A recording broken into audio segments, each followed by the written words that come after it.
Hello, everyone. This video is for week 5 of my technical writing class for Pima Medical Institute.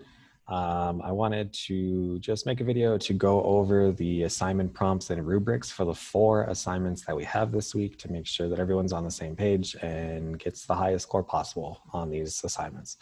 Let me go ahead and share the screen. We'll take a look at the announcement for the week and then get into the actual rubric documents and kind of understanding what the expectations are for these assignments. So last week we learned about references and citations for integrating research into our writing. This is a busy week with 4 assignments due, but please try to stay calm about it and try not to freak out. I know we're all really busy, but I don't think any of these 4 assignments is all that demanding. The challenge is not necessarily in how complex these documents are. It's just getting them done.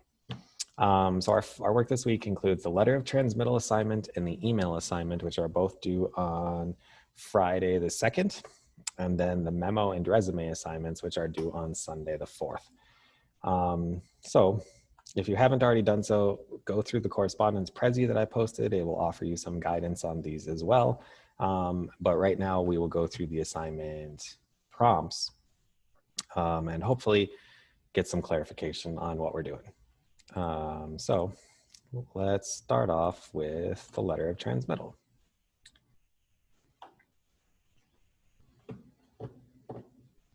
As soon as it loads, I will share the screen. We'll take a look at the document.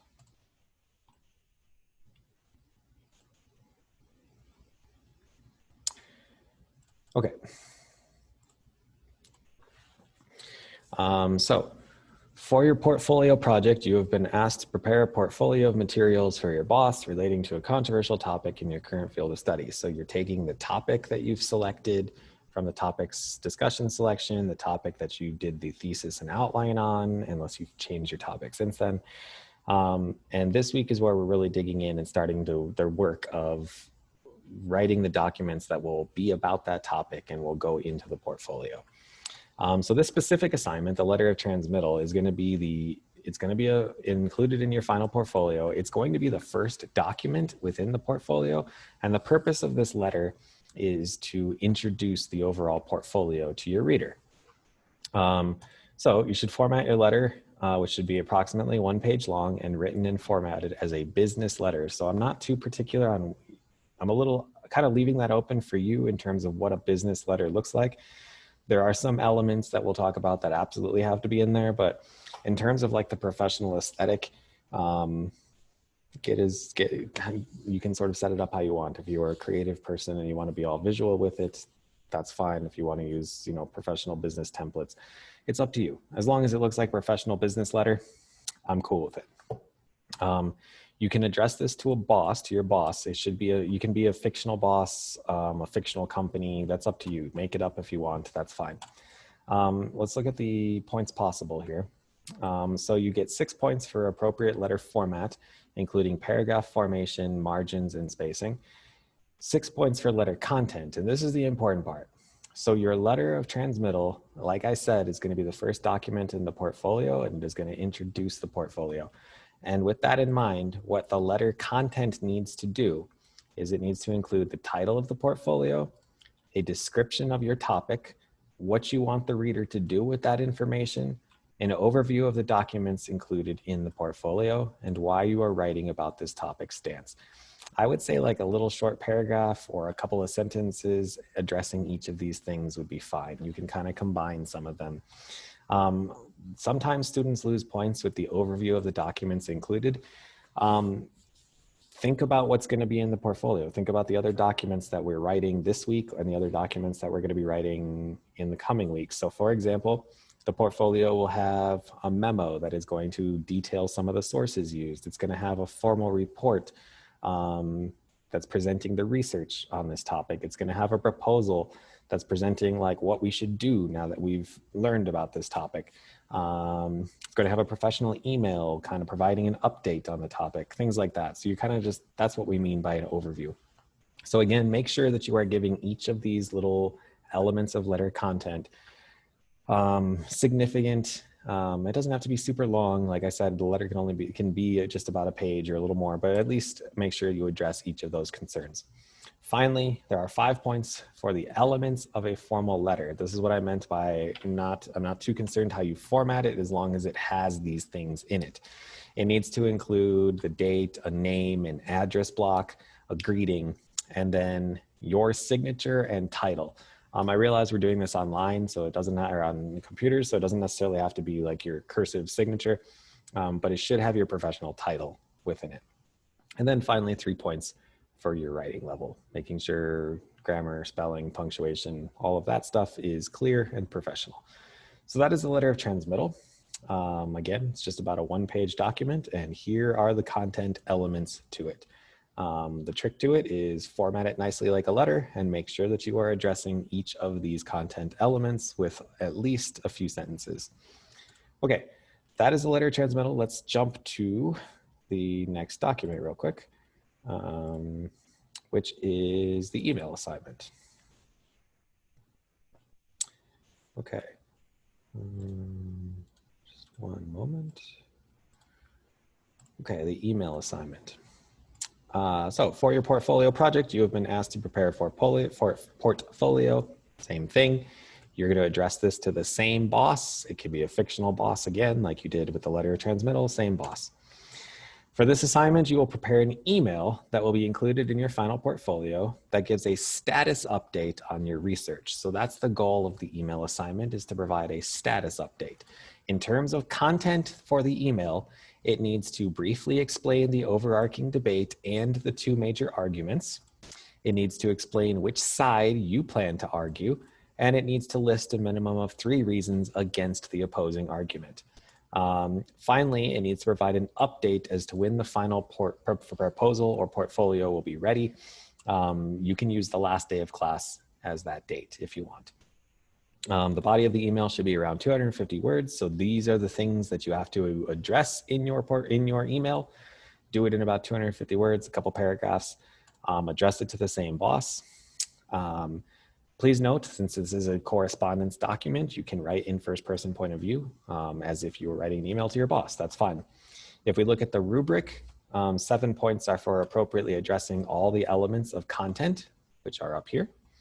6 points are for including all the elements of a business email, such as you need a to field, you need a from field, you need a subject field, you need a greeting, you need a signature, and also please use a professional signature block, which is like, you know what a signature block is. If you don't, it's like your title, your email, all of your like professional information. If you get emails from me, they should have a signature block attached to them. If they don't, sorry, I guess I didn't link it, but I think they do. And then you need to get 4 points. Sorry, there's 4 points for using appropriate professional tone. This is a professional email, so please don't get too casual with it. And then 3 points for writing level, mechanics, spelling, grammar, punctuation.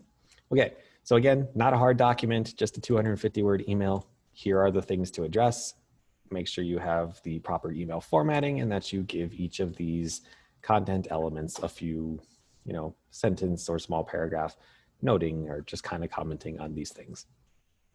So those are the 2 assignments that are due Friday, the letter of transmittal and the email.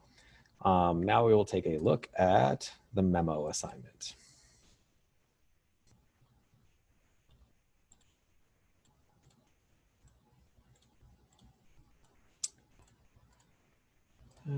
Okay, memo. Once again, for the portfolio, once again, addressed to the same boss at the same fake company or however you wanted to set that up. For this assignment, which again, the memo is due on Sunday, what you need to do is list and appropriately cite using APA format the 3 different sources relevant to your portfolio topics. So you're gonna cite, you do the full APA citation or reference for 3 sources. 1 source should be a scholarly article, 1 should be from a credible website, 1 should be from a popular source that would be acceptable for, or not be acceptable for a formal report. Again, you can use some of the sources you've already used, that's fine. Don't feel like you have to go back and do additional or change your research. And so then what you're gonna do is address the differences between the 3 articles Explain why the articles you listed are credible or not, and explain how they're going to be used in a formal report. If you have ever done an annotated bibliography, this is pretty much an annotated bibliography. So essentially, you're going to create a document that has a professional memo business aesthetic. And then you're going to have like source one, similar to the reference assignment, the full reference, and then a short paragraph like this source is a credible document from the American Medical Journal. It talks about this and this. I'm going to use it in my formal report to highlight this. Repeat 3 times, done. Here is the actual rubric. 3 points for listing and citing your sources, 6 points for comparing and analyzing your sources, 5 for appropriately using the elements of a business memo, such as to and from fields and an appropriate subject line, 3 points for using an appropriate professional tone, and 3 points for the writing level. Again, not a challenging document, very similar to the references assignment. It's essentially the references assignment with a professional memo aesthetic. Finally, we move on to the resume assignment.